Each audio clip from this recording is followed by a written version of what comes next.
Vamos à palavra nessa noite? Abra comigo a sua Bíblia, lá em Daniel, capítulo 3.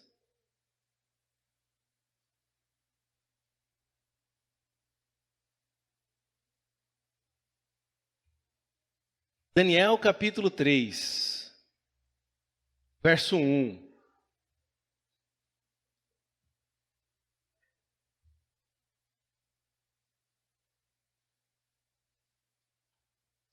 Está lá?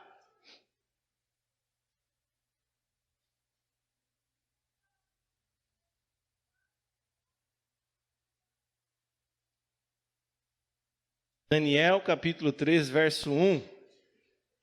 Lá no Antigo Testamento, antes de Oséias. Show? Vamos lá, diz assim a palavra do Senhor. O rei Nabucodonosor fez uma estátua de ouro, cuja altura era de 60 côvados. Cada côvado tem cerca de 50 centímetros. 60 côvados vai dar em torno de 30 metros. Amém? Tá? Então, uma estátua bem grande, toda feita de ouro, né? E a sua largura de 6 côvados, levantou-a no campo de Dura, na província de Babilônia. Então o rei Nabucodonosor mandou reunir os príncipes, os prefeitos, os governadores, os conselheiros, os tesoureiros, os juízes, os capitães e todos os oficiais da província para que viessem à consagração da estátua que o rei Nabucodonosor tinha levantado.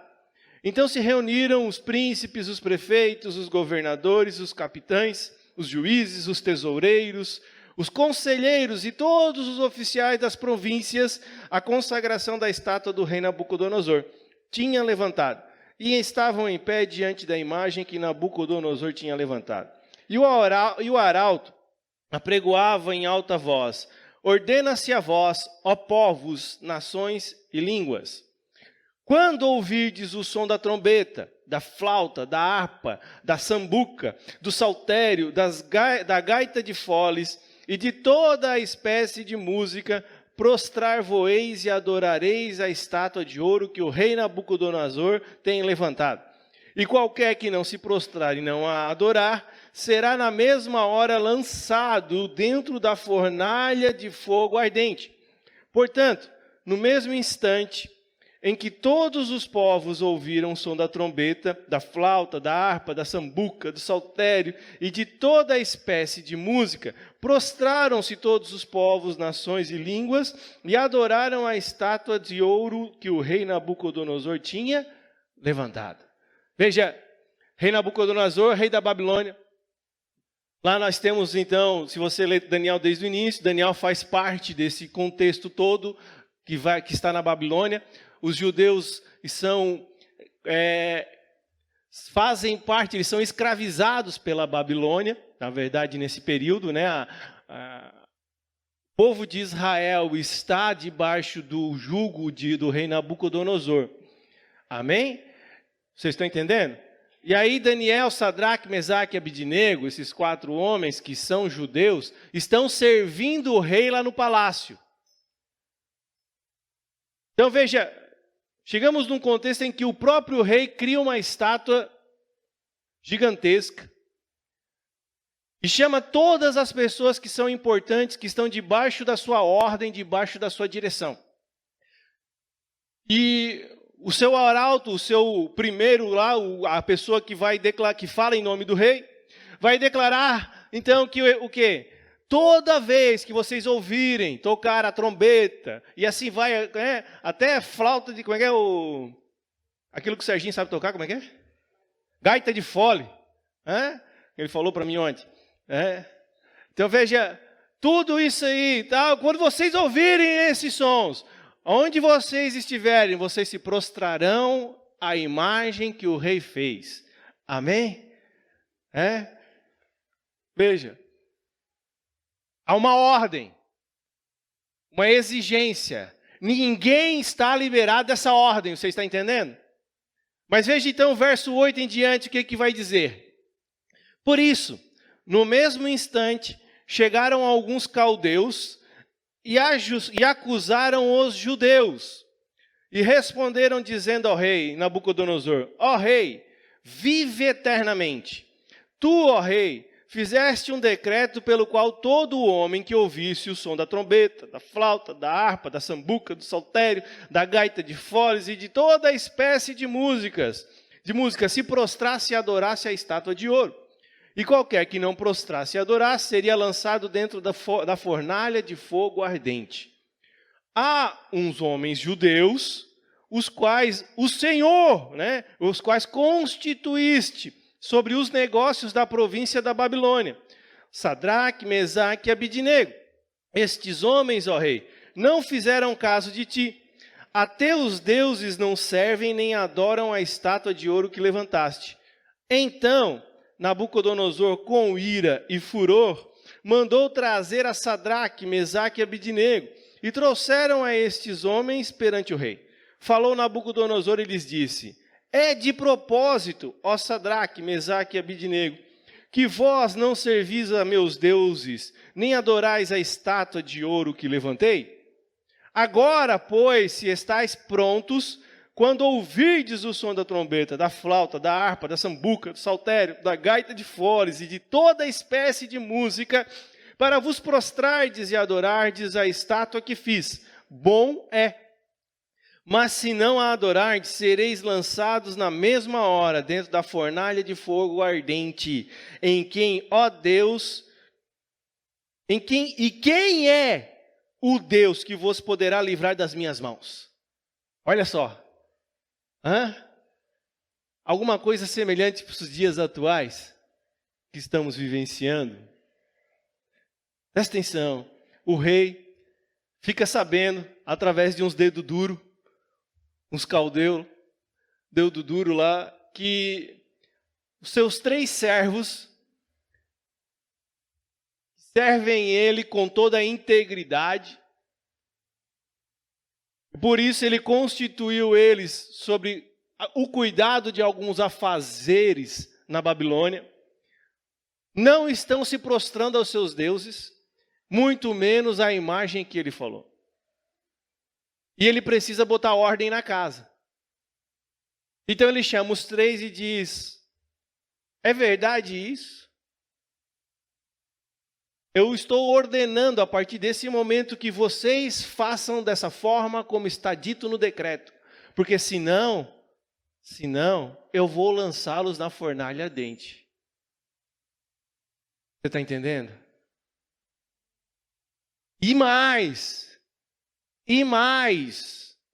eu quero saber qual é o Deus que vai poder livrar vocês das minhas mãos. Olha a resposta deles. Verso 16. Responderam Sadraque, Mesaque e Abidnego e disseram ao rei Nabucodonosor: não necessitamos de te responder sobre esse assunto. Eis que o nosso Deus, a quem nós servimos, é que nos pode livrar. Ele nos livrará da fornalha de fogo ardente e da tua mão, ó rei. Veja, olha só. Nós não precisamos ficar te respondendo nada. E eu quero dizer para você que o nosso Deus, a qual nós servimos, Ele vai nos livrar dessa fornalha ardente e das tuas mãos. Veja, enfrentando o rei.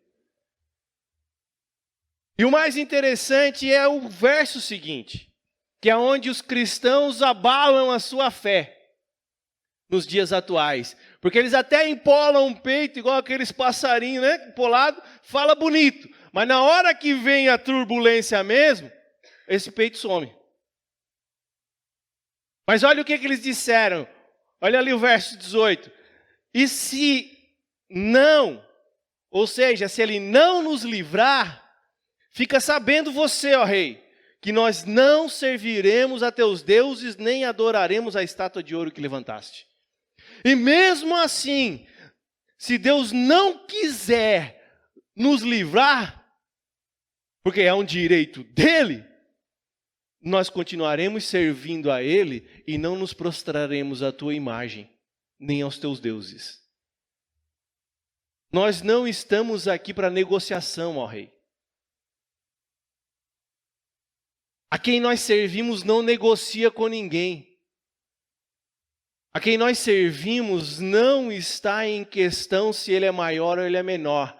Ele é o grande El Shaddai. Quem está aí?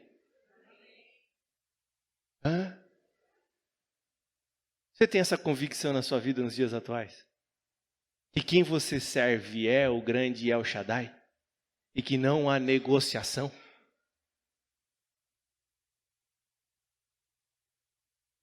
Aí vamos ver o que? Deus livrou eles da fornalha ardente.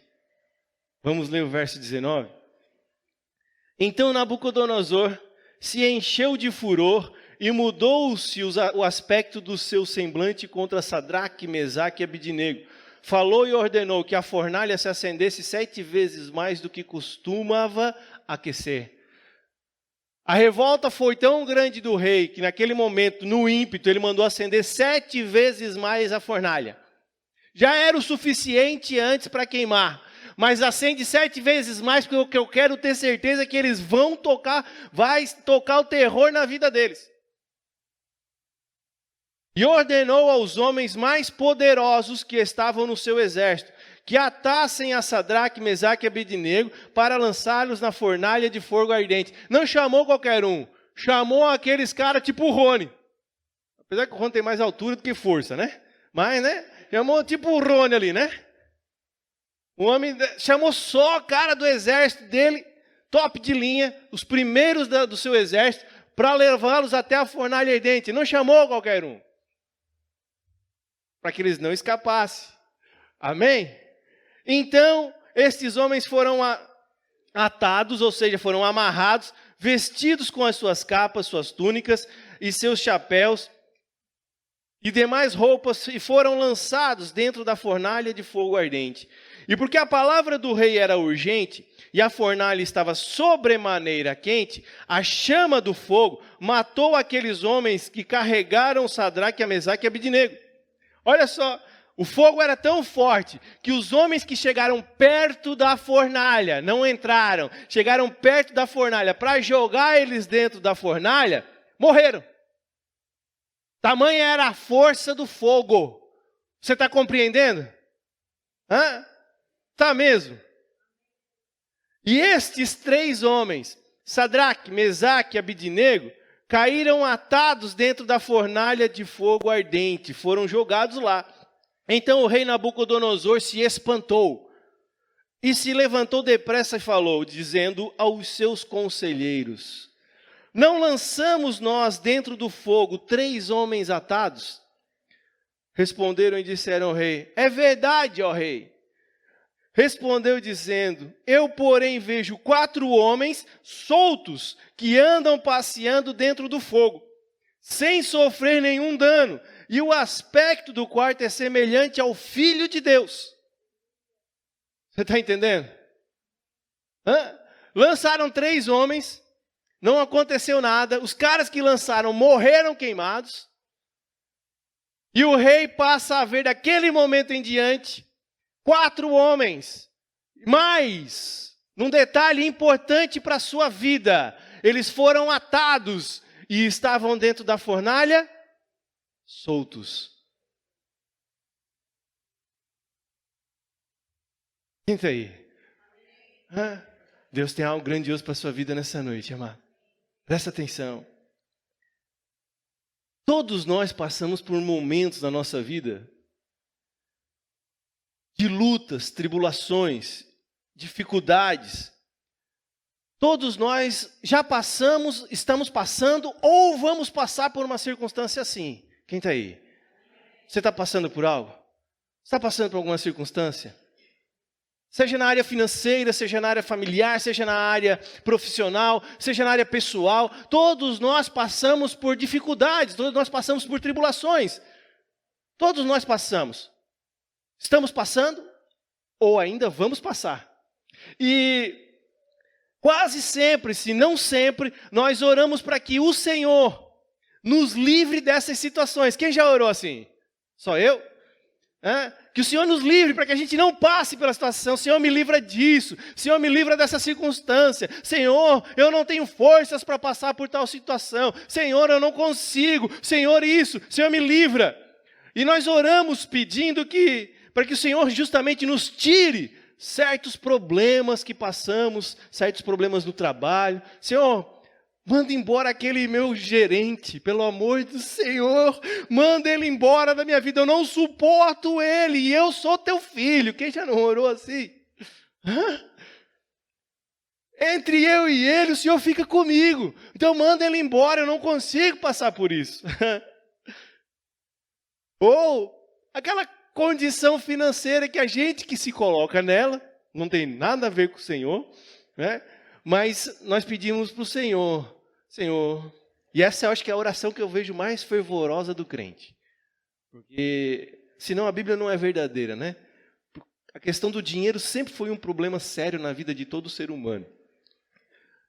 E aí o crente vai lá, ele se ajoelha na porta do seu quarto, lá na cama, fervorosamente: Senhor, eu sou dizimista fiel na tua casa. Ó Deus de Israel,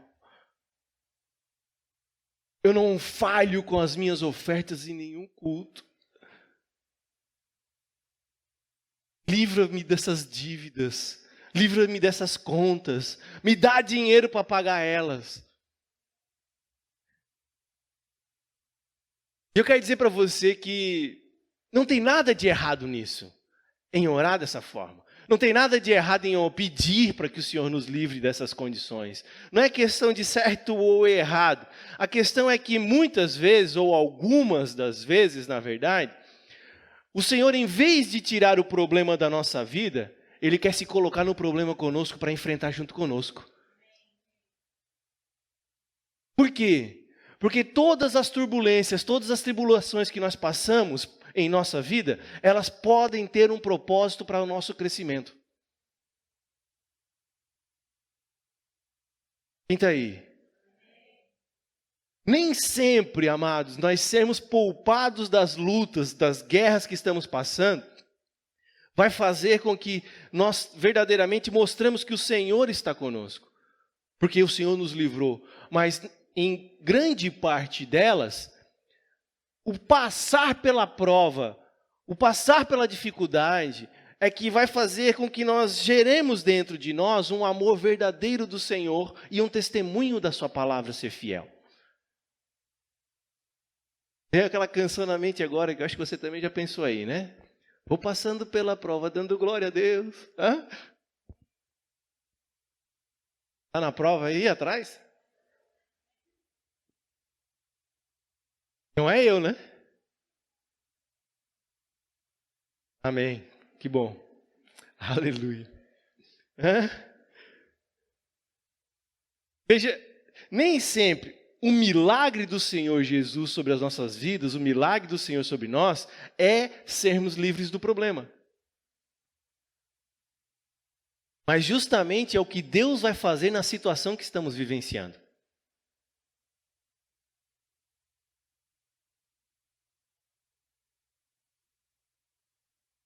Amém? Deixa eu dizer para você, se você estiver somente com o foco, se você estiver apenas focado naquilo que Deus pode trazê-lo fora do problema, você poderá ficar desapontado. Porque você está com o foco em que Deus pode te tirar o problema e você não precisa viver ele. E você pode ficar desapontado com o Senhor. E nem sempre o Senhor vai tirar o problema de você.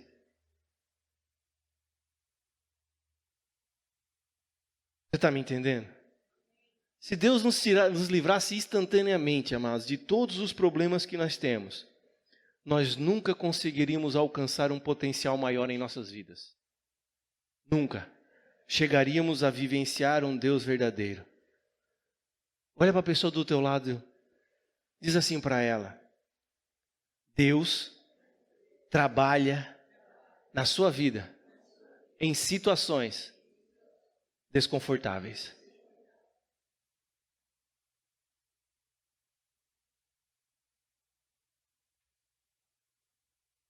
Ele quer levar você a um ponto em que ninguém consegue questionar o favor que você está recebendo sobre a sua vida. Que não tem como explicar, que não tem como dizer, que não há solução para os homens. O Senhor quer te levar. Para quê? Para que o favor na sua vida alcançado, você simplesmente diga assim: a glória é toda dele.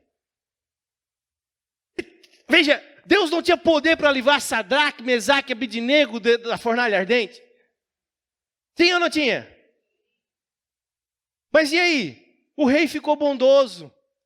O rei teve misericórdia dos 3 judeus. São 3 escravos, tadinho deles. O rei seria isso ou não seria isso? Mas quando eles entraram lá, o que aconteceu? Apareceu um quarto fator ali dentro. Apareceu o favor de Deus sobre a vida deles. Jesus Cristo. Porque se você não sabe, Jesus Cristo está em todo o Antigo Testamento. Ele só não está revelado como Jesus Cristo. Mas ele está em todo o Antigo Testamento. Em toda a simbologia bíblica. E esse quarto é ele. O favor de Deus para as nossas vidas. O favor de Deus para aqueles 3 homens. Em meio à dificuldade, em meio a uma situação que era impossível vivenciar. Você está entendendo? Veja, abra comigo Isaías capítulo 43, mas deixa o seu dedinho aí, porque nós vamos voltar para cá ainda. Isaías 43, olha o que o Senhor fala ao povo de Israel.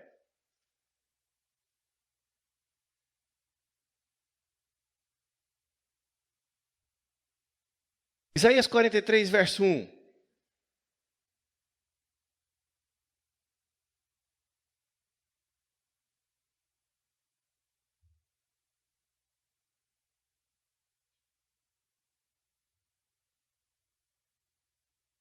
Amém ou misericórdia?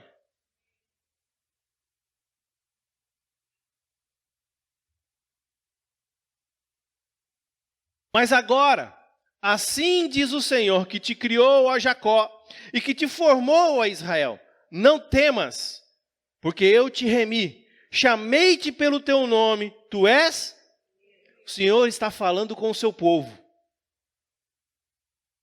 Não temas. E todas as vezes você vai ver na Bíblia que o Senhor vai falar com alguém, que o Senhor vai falar com o seu povo, ele vai dizer não temas. Por quê? Porque ele é poderoso em sua majestade. E há temor e tremor quando ele fala. Então por isso que ele sempre anuncia dizendo: não temas, sou eu, o Senhor, que quero falar com você. Amém? E ele vai dizer assim, ó: quando passares pelas águas, estarei contigo. Quando pelos rios, eles não vão te submergir. Quando passares pelo fogo, não te queimarás, nem a chama arderá em... Por quê? Porque eu sou o Senhor teu Deus, o Santo de Israel, o teu Salvador. Dei o Egito por teu resgate, a Etiópia e a Seba em teu lugar. Presta atenção aqui em mim. Olha só, é interessante a gente ver que o Senhor não disse assim, ó: eu vou manter vocês distante do fogo, não se preocupem. Atenção, povo meu, não fiquem preocupados, porque nenhuma inundação passará pela vida de vocês e vocês terão que enfrentar. É isso que Deus disse. Eu não vou deixar nenhuma dificuldade para vocês. Não vou deixar vocês passarem por nenhuma circunstância difícil. É isso que o Senhor disse para aquele povo naquele momento? Não, o que ele vai dizer? Ele começa a afirmar que, olha, vão vir inundações. Vai vir o fogo e muito fogo. Mas eu, o Senhor, não deixarei que ele consuma a vida de vocês. Porque eu sou o Santo de Israel, o Deus da vida de vocês. Então presta atenção em mim aqui. Adversidades e muitas dificuldades estão postas em nossas vidas. Nós vamos passar por todas elas. E olha, virá muitas dificuldades. Se você não passou ainda, vai passar. Se você já passou, vai continuar passando. Até o dia em que Cristo vier nos resgatar. Ninguém diz amém nessa hora, né? Aham. Só que você precisa entender que a chave de tudo que estamos passando, a chave está no versículo em que ele diz que ele estará conosco, mesmo em meio a todas as dificuldades, que ele nunca nos abandona, que ele nunca nos deixa. Você está entendendo? Veja, é um milagre muito mais extraordinário nas nossas vidas, quando nós passarmos pelo fogo e ele não se queimar. É ou não é? Você tem testemunho para dizer? Você tem testemunho para falar do que o Senhor tem feito em sua vida? Por isso, nessa noite eu quero dizer para você, não lute contra o processo que você tem passado. Mas comece a convidar, na verdade, o Senhor para entrar no meio do fogo com você. Tenta aí. Olha, eu sei que você deseja ser curado. E vamos, na real, há promessas de cura para a nossa vida. Mas enquanto essa cura não acontece, não se manifesta, porque ela já foi levada sobre a cruz do Calvário, convide o Senhor para começar a viver na sua vida. Convide o Senhor para fazer parte da sua vida. Convide o Senhor para estar com você mesmo em meio a essa dificuldade que você está passando.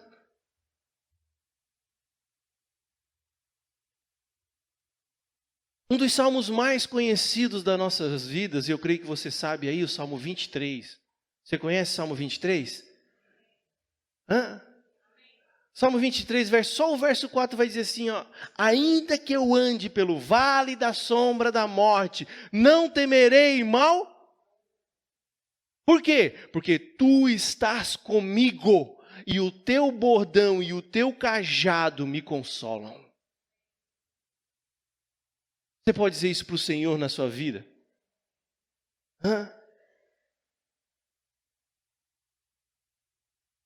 Você consegue falar isso para o Senhor?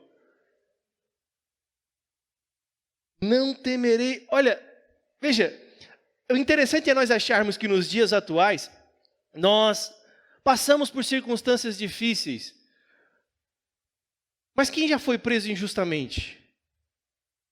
Como Paulo e Silas. Quem levou uma surra, como Paulo e Silas? Quem foi preso e amarrado às mãos, como Paulo e Silas? Alguém aqui já foi?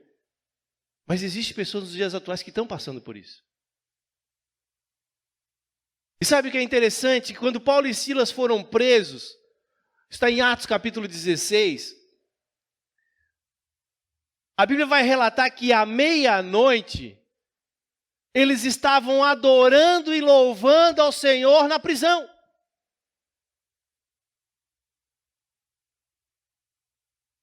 Mesmo por toda a circunstância, tinham sido injuriados. Só porque uma mulher com adivinhação, eles mandaram embora o espírito dela.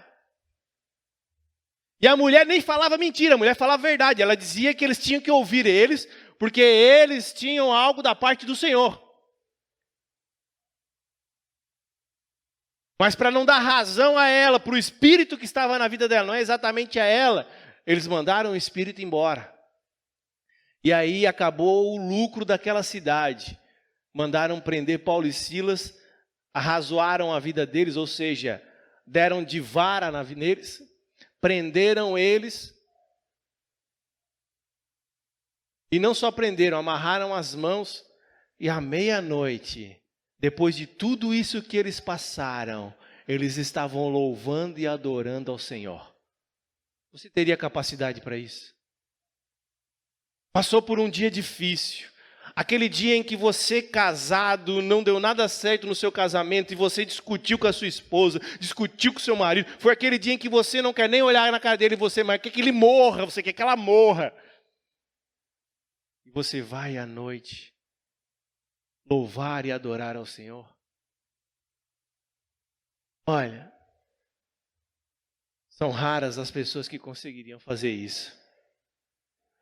Veja, aqueles dois homens passaram por uma circunstância bem difícil na vida deles. Passaram por um momento bem difícil. Mas nada impediu de eles colocarem o Senhor na vida deles. E veja, eles não começaram a louvar e adorar para que o Senhor os livrasse. A vida deles era uma vida de louvor e adoração. A vida deles era uma vida de entrega ao Senhor. A vida deles era uma vida de andar nos caminhos do Senhor. De não se importar com as circunstâncias vividas. De não se importar com os problemas. Em primeiro lugar estava o Senhor e o propósito e os planos que eles tinham para eles. Isso era o que Paulo e Silas... Veja, Paulo literalmente, ele largou, ele abandonou a sua vida. E foi viver para o Senhor. Você está me entendendo? Nós precisamos começar a aprender, amados, esse princípio nas nossas vidas. De poder chamar Deus para o meio das nossas adversidades. Para nos capacitar, dar força, nos qualificar para viver todas elas em todo o tempo e em todo instante em que estamos aqui.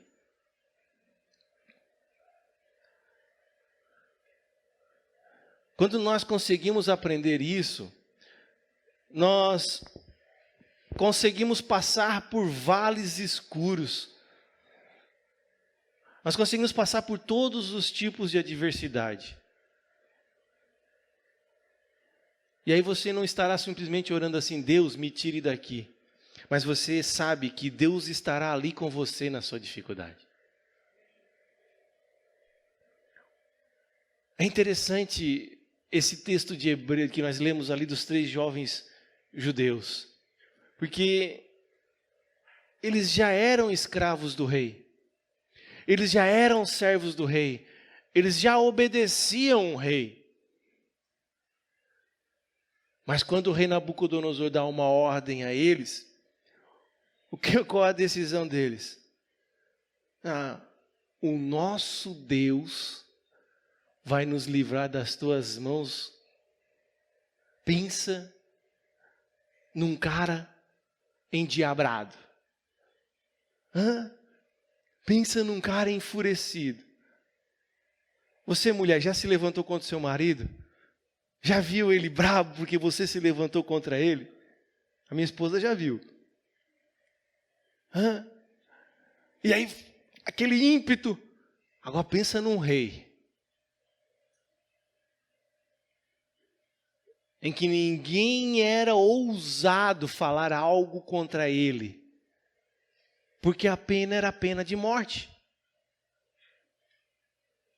E esses 3 ousados simplesmente dizem assim, olha, nós te servimos.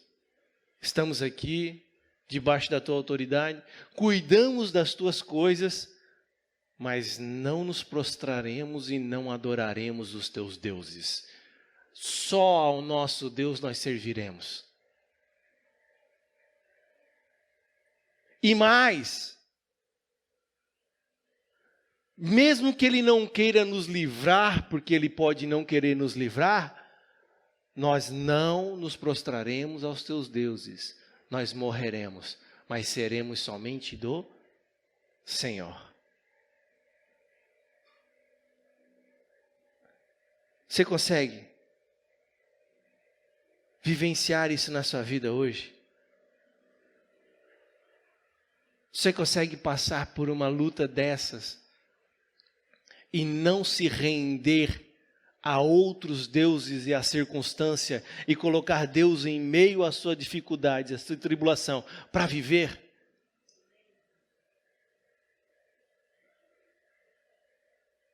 Sabe, o interessante é que essas cordas elas têm uma simbologia muito forte. Porque não é à toa que a palavra vai relatar dela.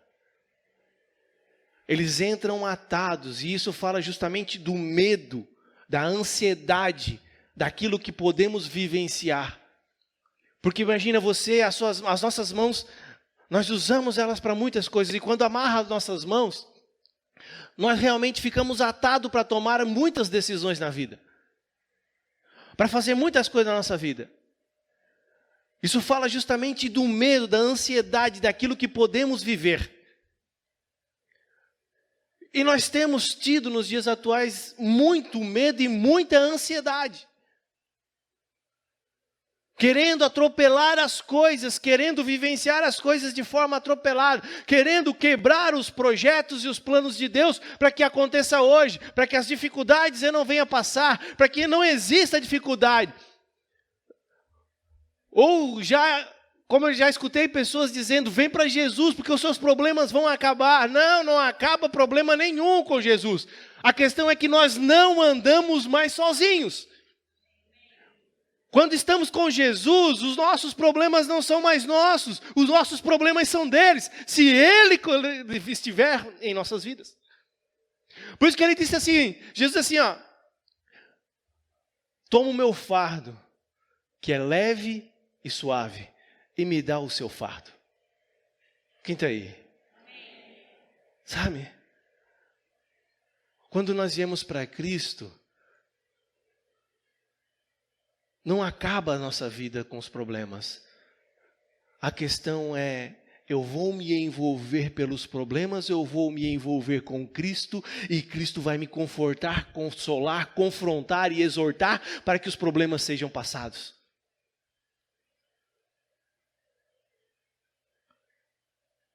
Você está me entendendo? Quero ler com você um último texto sobre isso, que é sensacional para a sua vida, para você entender e mudar a sua vida a partir de hoje.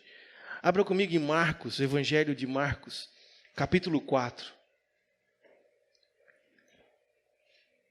Capítulo 4, verso 35.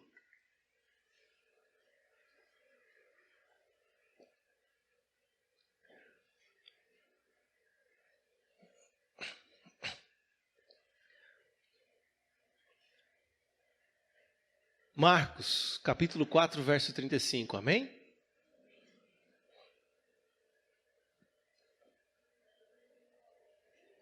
Olha o que Jesus está falando.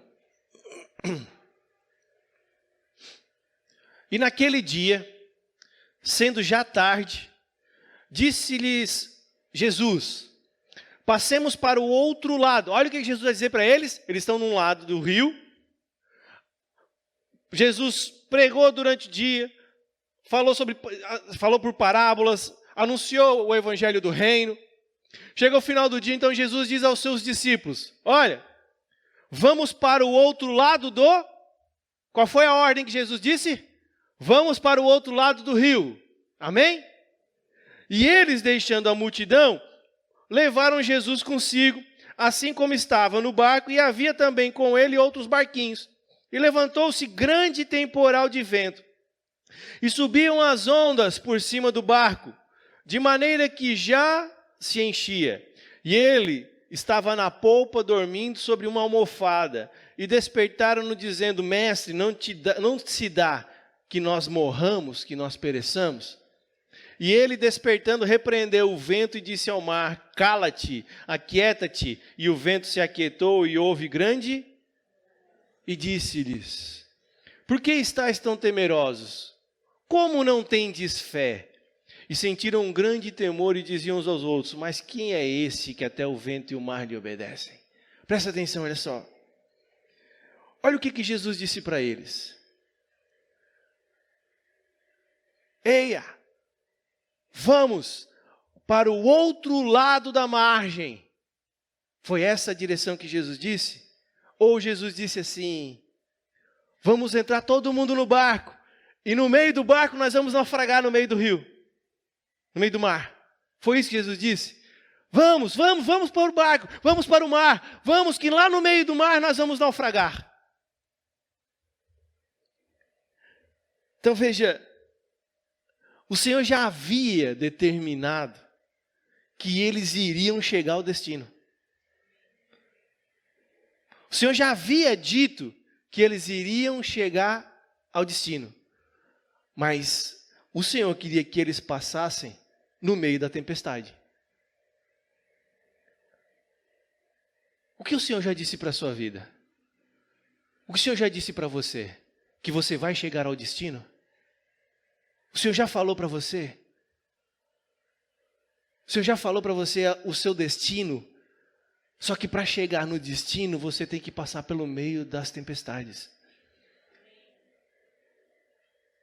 Você está me entendendo?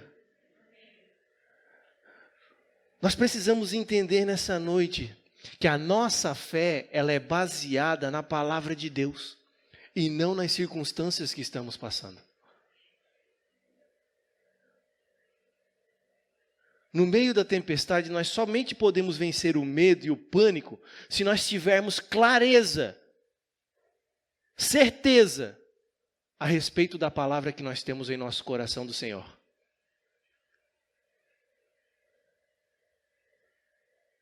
E entenda, quando o Senhor fala, Ele cumpre a sua palavra. Paulo vai dizer à igreja de Corinto que mesmo que nós não permaneçamos fiel, Ele é fiel para sempre. Se Ele falou, Ele vai cumprir. Veja, Ele tinha dito aos discípulos, para eles passarem para o outro lado.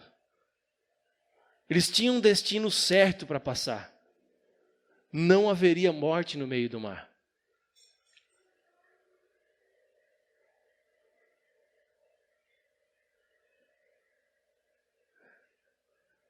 E o interessante aqui é que a palavra que Jesus usou para repreender o mar e os ventos é a mesma que ele usou para expulsar os demônios. Isso dá uma indicação de que essa tempestade que eles estavam passando não era comum na vida deles, mas parecia ser um enviado de Satanás.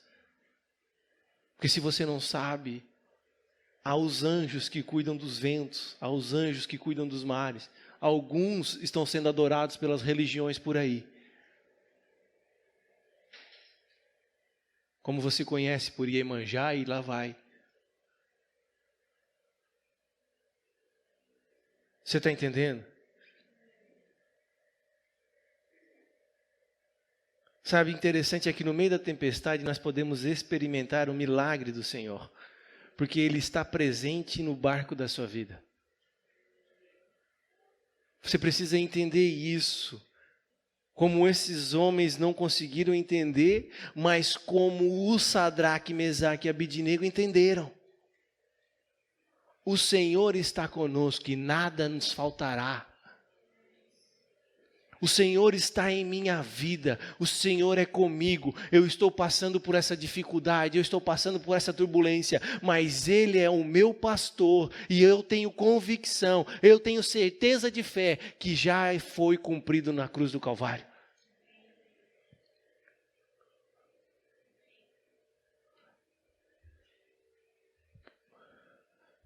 Veja, nós precisamos nos mover por fé.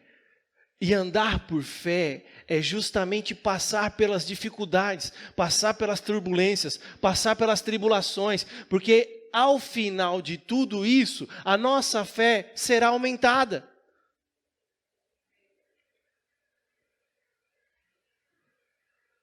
Você não angaria a fé do nada, você angaria a fé com o Senhor. Quando o Senhor te faz passar pelas provas da sua vida, que Ele está contigo e Ele não te abandona. Sabe, interessante, em meio ao deserto, o povo de Israel nunca andou sozinho, mas se sentiu sozinho. E por se sentir sozinho, morreu no meio do deserto. Veja, um povo no deserto, durante o dia sol de mais de 50 graus, o Senhor ia à sua frente, como uma nuvem. A Bíblia vai relatar isso. Todos os dias, como uma nuvem, para que o sol não os queimasse no deserto.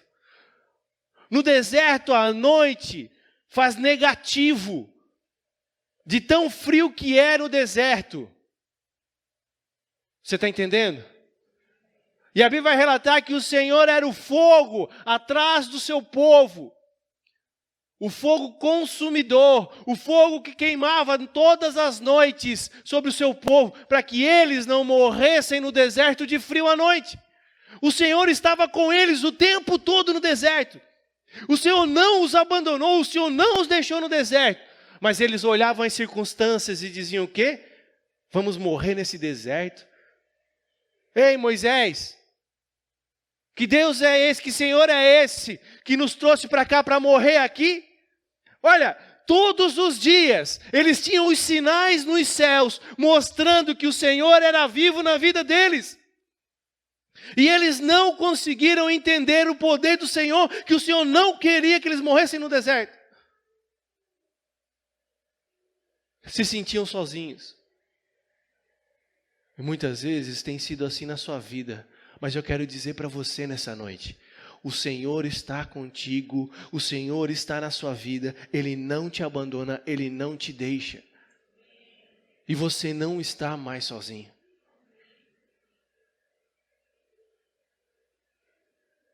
Quem está aí? Você consegue entender o poder? Pastor, mas o senhor não conhece. Não, amados. Eu não preciso conhecer a sua circunstância.